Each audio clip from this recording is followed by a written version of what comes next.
नमस्कार, मी स्मितल मिलिंद चव्हाण सेलिब्रिटी प्रमोटर्समध्ये आपल्या सगळ्यांचं स्वागत करते। आज आपल्यासोबत आहे आंबट शौकीनची टीम। नावात काहीतरी वेगळेपण वाटतोय ना?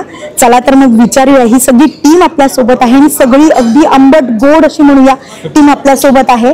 खूप छान दिसताय सगळेजण, खूप एनर्जेटिक वाटताय, काहीतरी नवीन येणार आहे, आपलं मराठी पिक्चर येतोय, सो त्यामुळे एक्साइटमेंट आहेच, त्यामुळे आपण धमाल करणार आहोतच, कारण प्रत्येकाकडे बघून एक एनर्जी येते। सो मला त्याच उत्साहात तुम्हाला विचारायचं आहे की काहीतरी नवीन बघायला मिळणार आहे। आम्ही आता ट्रेलर देखील बघितलाय, कमाल होता, म्हणजे ते नावात आहे ना तसं काही नाहीये, हा त्याच्यापेक्षा बेटर काहीतरी आहे, यात काही वाद नाही। तर तुमच्याकडून नक्की ऐकायला आवडेल। काही नाही, आंबट शौकीन म्हणल्यावर जे आपल्या पहिल्यांदा डोक्यात येतं, सो त्या गोष्टीला धरूनच हा चित्रपट अख्खा बांधला गेलाय। फक्त या आंबट शौकीन मध्ये तू जर नीट बघितलं असतं, त्या आंबटवरचा जो अनुस्वर आहे एक्झॅक्टली त्याच्यामध्ये कॅमेरा आहे, हो तो तुमच्याकडे बघतोय। सो आंबट शौकीनांनो सावधान, सतर्क राहा, अलर्ट राहा। कुठल्याही अनोळखी व्हॉट्सअप लिंक्स असतील किंवा व्हॉट्सअपचे कॉल्स असतील ते उचलू नका, आणि अशा कुठल्या स्कॅम मध्ये, ऑनलाईन स्कॅम मध्ये फसले गेले असाल तर स्वतःला एकटं समजू नका, व्यक्त व्हा, बोलते व्हा, लोकांशी बोला, त्याच्यातनं मार्ग नक्की निघेल, पण तुम्ही एकटे नाही आहात। आणि असे अनेक लोक आहेत जे बोलू शकत नाहीत, ही गोष्ट सांगू शकत नाहीत, कारण ही गोष्टच तशी आहे, आणि त्यामुळे न सांगण्यामुळे ते टोकाची भूमिका घेतात, आत्महत्या करतात, नाही ते गोष्टी करतात। आमच्याच आसपास अशा काही गोष्टी घडत होत्या, तर या गोष्टींवर आळा घालण्यासाठी म्हणून काय करावं, तर निखिल आणि मला वाटलंय की उत्तम माध्यम आपल्याकडे आहे, ते म्हणजे मराठी चित्रपट, आणि प्रेक्षक त्याला भरभरून प्रतिसाद देतात। त्यामुळे आपण हे या आंबट शौकीनांना जी गोष्ट सांगायची ती फिल्मच्या माध्यमातून सांगू, करमणूक करून, विनोदी अंगाने नेऊन एक चांगली गोष्ट बांधू, चांगले कलाकार घेऊ आणि लोकांपर्यंत ही गोष्ट पोहोचू, म्हणून हे आंबट शौकीन। नाही, हे जे काही आता तुम्ही बोललायत ना ते खरंच कमाल आहे, कारण आपल्या मराठी चित्रपटात एवढी गोष्ट लॉजिकली करणं हे सहजासहजी कोणी करत नाही। तर तुमच्याकडनं नक्कीच ऐकायला आवडेल, तुम्ही एक डिरेक्टर पण आहात आणि असा प्रोजेक्ट हाताळणं जो कुठेतरी आपण एक बोल्ड म्हणू शकतो, जो टीजर मधून वाटेल, ट्रेलर मधून वाटेल, पण ऍक्च्युली काहीतरी गंमत वेगळी आहे। जर तसं बघायला गेलं ना तर सेक्स्टॉर्शन हा मुळात शब्दकोशात अडकलेला आहे। करेक्ट, कारण की कसं आहे माहिती का, म्हणजे ते म्हणे ना, तोड दाबून बुक्क्याचा मार, हे की नाही, म्हणजे धड हाकताही येत नाही आणि तर मार सहनही होत नाही, म्हणजे तशी गोष्ट आहे। कारण की कसं आहे, बरेच आंबट शौकीन लोक याच्यामध्ये अडकलेले आहेत आणि त्यांची पैशासाठी फसवणूक झालेली आहे, करोडो रुपये लुटले गेलेले आहेत त्यांच्याकडून। आणि जर तसं बघायला गेलं तर अनेक तरुण पण त्यांना आपला जीव गमवायला लागलेला आहे, जे हलक्या हृदयाचे लोक आहेत त्यांना। म्हणजे ह्या गोष्टीवरती आम्ही भाष्य ह्याच्यासाठी केलेलं आहे की आम्ही ज्यावेळेस दोघं जण स्टडी करत होतो याचा, की बाबा हा विषय किती डीप आहे, म्हणजे वयाच्या 14व्या वर्षापासून वयाच्या 60व्या वर्षापर्यंत लोक ह्याच्यामध्ये अडकलेले आहेत, परंतु त्यांना काही बोलता येत नाही, ते शब्दही तोंडातनं काही काढत नाही का, म्हणजे लाजेपायी म्हणा किंवा भीतीपायी म्हणा, की नाही, त्या गोष्टीमध्ये काढत नाही। मग आम्ही विचार केला की हा सिनेमा एका जवळच्या मित्राच्या बद्दलच ही अशी गोष्ट घडलेली होती, तर आपण याचा सिनेमा बनवूयात। मग आम्ही चांगली उत्तम स्टारकास्ट घेतली आणि उत्तम त्याचं सगळं टेक्निकल टीम घेतली, आणि आज तुम्ही बघताय तो टीजर लोकांना आवडलाय, ट्रेलरही लोकांना आवडलाय, नक्कीच खूप भारी गोष्ट चालली अशा। म्हणजे जे असतं ना, कुठेतरी जेवढं जे गोष्टी आपण झाकतो ना त्याच बघाव्याशा वाटतात ना, तसं काहीतरी असतं। पण ह्यातून काहीतरी नक्कीच आपल्या तरुण पिढीला असेल किंवा कुणी यात अडकणारा असेल त्याला नक्की वाटेल, नाही आपल्या सोबत ही जग आहे आणि मुळात हे सगळ्यांना माहिती, सो आपणच यात अडकलेलो नाही आहोत, काहीतरी मार्ग नक्की निघू शकतो। एक किस्सा बघा ना, म्हणजे मी न्यूज मध्ये वाचलं की एक माणूस होता, तर त्याचं लग्न झालेलं होतं आणि त्याची वाईफ काहीतरी वारली होती, आणि आय थिंक सो त्याचं 54 का 55 वय होतं, आणि त्यांनी काय केलं, एक मुलांनी ड्रायव्हर होता त्याचा, त्या ड्रायव्हरनी त्याला सांगितलं की बाबा ह्याचं लग्न नाही झालेलं, हा मुलींचे प्रोफाईल वगैरे नाही का मोबाईल वरती बघत राहतो, त्याला आहे ना एका वेगळ्या मुलांनी ना फेसबुकवर ना इंस्टाग्रामवर रिक्वेस्ट पाठवून एक नंबर दिला. त्या नंबरवरती ना ते AI असतं ना, AIच्या माध्यमातून त्याच्याबरोबर व्हिडिओ कॉल केले आणि त्या व्हिडिओ कॉल मध्ये ती पोरगी दाखवली, तिचा आवाज केला, तिचं सगळं केलं. तो माणूस आहे ना त्याच्याबरोबर रमत गेला त्या गोष्टीमध्ये करता करता. आणि जसं तो रमत गेला तसं ह्यांनी म्हणलं की नाही का मला 25,000 लागतात. 25,000पासून चालू झालेली गोष्ट एंड पर्यंत 1.5 वर्षात 3.25 कोटीपर्यंत पोहोचली. आणि 3.25 कोटीला तो माणूस, त्या माणसाला गड्डा घेतला. त्याला कधी कळलं ज्यावेळेस AIचे इफेक्ट्स हल्ले आणि अचानकपणे ते सॉफ्टवेअर बंद झालं आणि त्या माणसाचा पोराचा चेहरा तिथं जवळ आला, त्यावेळेस तो 2 मिनिटं स्तब्ध झाला की बाबा ही मला बाहेरच्या देशात आहे आणि ती मला भेटायला बोलते आणि हा तर मुलगाच आहे. आणि हे सगळं गोष्ट घडली. पण त्यामुळे त्याने कंप्लेंट केली, तो अडकला गेला तो मुलगा.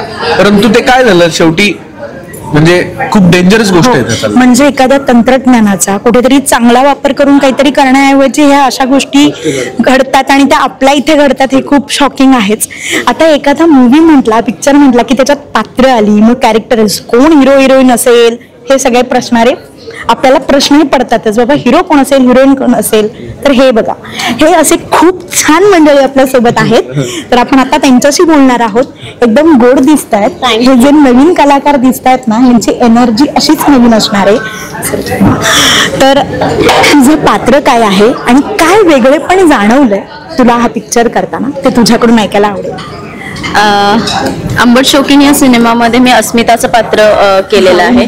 आणि महत्वाचं म्हणजे मला असं वाटतं प्रत्येक सिनेमामध्ये पात्राची लेंथ काय आहे किंवा किती वेळासाठी ते पात्र आहे त्याच्यापेक्षा त्या पात्राचं त्या सिनेमात काय महत्व आहे हे अत्यंत महत्वाची गोष्ट असते.